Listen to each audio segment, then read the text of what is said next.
जय माता दी। श्री दुर्गा सप्तशती का 9वां अध्याय शुरू। निशुंभ का वध।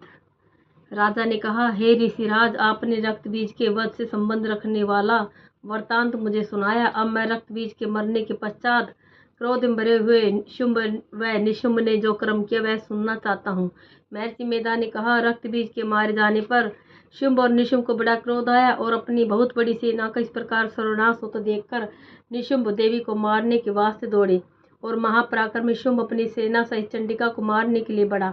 फिर शुंभ और निशुंभ का देवी से घोर युद्ध होने लगा और वह दोनों असुर इस प्रकार देवी पर बाण फेंकने लगे जैसे मेघों की वर्षा हो रही हो। उन दोनों के चलाए हुए बाणों को देवी ने अपने बाणों से काट डाला और अपने शस्त्रों की वर्षा से उन दोनों दैत्यों को चोट पहुंचाई। निशुंभ ने तीक्ष्ण तलवार और चमकती हुई ढाल लेकर देवी के सिंह पर आक्रमण किया। अपने वाहन को चोट पहुंची हुई देखकर देवी ने अपने छुरप्पर नामक बाण से निशुंभ की तलवार व ढाल दोनों को ही काट डाला। तलवार और ढाल कट जाने पर निशुंभ ने देवी पर शक्ति से प्रहार किया। देवी ने अपने चक्कर से उसके 2 टुकड़े कर दिए। फिर क्या था, दैत्य मारे क्रोध के जल भुन गया और उसने देवी को मारने के लिए उसकी ओर शूल फेंका, किंतु देवी ने अपने मुक्के से उसको चूर चूर कर डाला। फिर उसने देवी पर गदा से प्रहार किया। देवी ने त्रिशूल से गदा को भस्म कर डाला। इसके पश्चात फरसा हाथ में लेकर देवी की ओर लपका। देवी ने अपने तीखे बाणों से उसे धरती पर सुला दिया। अपने पराक्रमी भाई निशुंभ के इस प्रकार से मरने पर शुंभ क्रोध भरकर देवी को मारने के लिए दौड़ा। वह रथ में बैठा हुआ उत्तम आयुधों से सुशोभित अपनी 8 बड़ी बड़ी भुजाओं से सारे आकाश को ढके हुए था। शुंभ को आते हुए देखकर देवी ने अपना शंख बजाया और धनुष के टंकार का भी अत्यंत दुस्सह शब्द किया। साथ ही अपने घंटे के शब्द से, जो कि संपूर्ण दैत्य सेना के तेज को नष्ट करने वाला था, संपूर्ण दिशाओं को व्याप्त कर दिया। इसके पश्चात देवी के सिंह ने भी अपनी दहाड़ से, जिसे सुन बड़े बड़े बलवानों को मद चूर चूर हो जाता था, आकाश पृथ्वी 10 दिशाओं को पूरित कर दिया। फिर आकाश में उछलकर काली ने अपने दांतों तथा हाथों को पृथ्वी पर पटका। उसके ऐसा करने से ऐसा शब्द हुआ जिससे कि उससे पहले के सारे शब्द शांत हो गए। इसके पश्चात शिवदूत ने असुरों के लिए भय उत्पन्न करने वाला अट्टहास किया, जिसे सुनकर सब दैत्य थर्रा उठे और शुंभ को बड़ा क्रोध हुआ। फिर अंबिका ने उसे, अरे दुष्ट, खड़ा रह कहा तो आकाश से सभी देवता जय हो बोल उठे। शुंभ ने वहां आकर ज्वालाओं से युक्त एक अत्यंत भयंकर शक्ति छोड़ी, जिसे आते देखकर देवी ने अपनी महोलका नामक शक्ति से काट डाला। हे राजन, फिर शुंभ के सिंहनाद से तीनों लोक व्याप्त हो गए और उसकी प्रतिध्वनि से ऐसा घोर शब्द हुआ जिसने इससे पहले के सब शब्दों को जीत लिया। शुंभ के छोड़े बाणों को देवी ने और देवी के छोड़े बाणों को शुंभ ने अपने बाणों से काट सैकड़ों हजारों टुकड़ों में परिवर्तित कर दिए। इसके पश्चात जब चंडिका ने क्रोध भर शुंभ को त्रिशूल से मारा तो मूर्छित होकर पृथ्वी पर गिर पड़ा। जब उसकी मूर्छा दूर हुई तो वह धनुष लेकर आया और अपने बाणों से उसने देवी काली तथा सिंह को घायल कर दिया। फिर उस राक्षस ने 10,000 भुजाएं धारण करके चक्रादि आयुधों से देवी को आच्छादित कर दिया। तब भगवती दुर्गा ने कुपित होकर अपने बाणों से उन चक्रों तथा बाणों को काट डाला। यह देखकर निशुंभ हाथ में गदा लेकर चंडिका को मारने के लिए दौड़ा। उसके आते ही देवी ने तीक्ष्ण धार वाले खड़ग से उसकी गदा को काट डाला। उसने फिर त्रिशूल हाथ में ले लिया। देवताओं को दुखी करने वाले निशुंभ को त्रिशूल हाथ में लिए हुए आता देखकर चंडिका ने अपने शूल से उसकी छाती पर प्रहार किया और उसकी छाती को चीर डाला।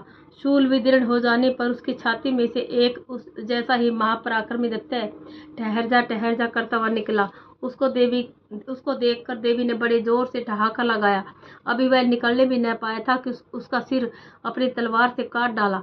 सिर के कटने के साथ ही वह पृथ्वी पर गिर पड़ा। तदंतर सिंह दहाड़ कर असुरों का भक्षण करने लगा और काली शिवदूती भी राक्षसों का रक्त पीने लगी। कौमारी की शक्ति से कितनी ही महादैत्य नष्ट हो गई। ब्रह्मा जी के कमंडल के जल से कितनी ही असुर समाप्त हो गई। कई दैत्य महेश्वरी के त्रिशूल से विदीर्ण होकर पृथ्वी पर गिर पड़े और कई बराही के प्रहारों से छिन्न भिन्न होकर धराशायी हो गए। वैष्णु ने भी अपने चक्कर से बड़े बड़े महापराक्रमियों का कचुम्बर निकालकर उन्हें यमलोक भेज दिया और इंद्री से कितनी महाबली राक्षस टुकड़े टुकड़े हो गई। कई दैत्य मारे गए, कई भाग गई। कितनी ही काली थी शिवदूती और सिंह ने भक्षण कर लिए। जय माता दी। जैसे कि हम दुर्गा सप्तशती का कोई भी श्लोक करते हैं, कोई भी पाठ करते हैं, पहला अध्याय, दूसरा अध्याय, तीसरा अध्याय, जितने भी आप अपनी श्रद्धा अनुसार करते हैं, तो सिर्फ इन अध्यायों का पाठ करने से ही हमें पूरा फल नहीं मिलता। इसके साथ ही हम जब सिद्ध कुंज का स्तोत्र का पाठ करते हैं, तभी हमें दुर्गा सप्तशती के पाठ का पूरा पूरा फल मिलता है।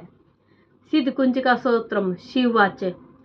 शृणु देवी परीक्षामि कुंजिका स्तोत्रमुत्तमं येन मंत्र प्रभावेण चंडी जापे शुभो भवेत्। न कवचं नार्गला स्तोत्रं कीलकं च रहस्यकं न सूक्तन्यापि ध्यानं च न न्यासो न च वार्चनं। कुंजिका पाठ मात्रेण दुर्गा पाठ फलं लभेत्। अति गुह्यतरं देवी देवानामपि दुर्लभं।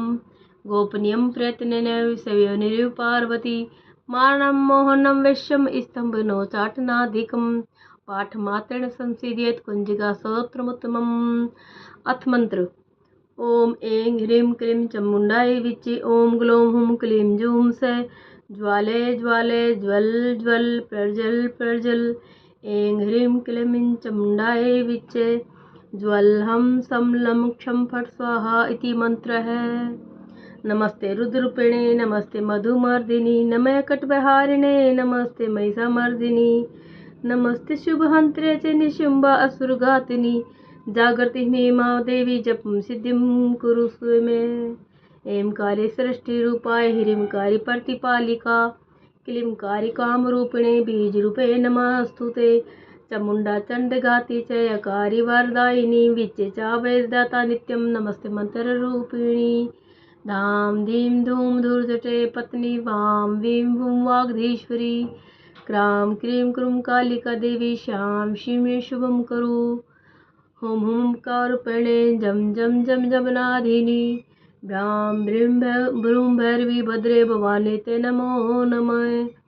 अं कं चं टं तं पं यं शं वीं दूं ऐं वीं हं क्षं द्विजाग्रं त्रोटे त्रोटे दित्यं कुरु कुरु स्वाहा। पां पीं पूं पार्वती पूर्णा खां खीं खूं खेचरी तथा शां शुं सप्तशती देव्या मंत्र सिद्धिं कुरुषु मे। इदं तु कुंजिका स्तोत्रं मंत्र जागते हेतवे अभक्ते नैव दातव्यं गोपितं रक्ष पार्वती। यस्तु कुंजिकया देवी हीनां सप्तशतीं पठेत् न तस्य जायते सिद्धिर्न निरोधनं। यथा। जय माता।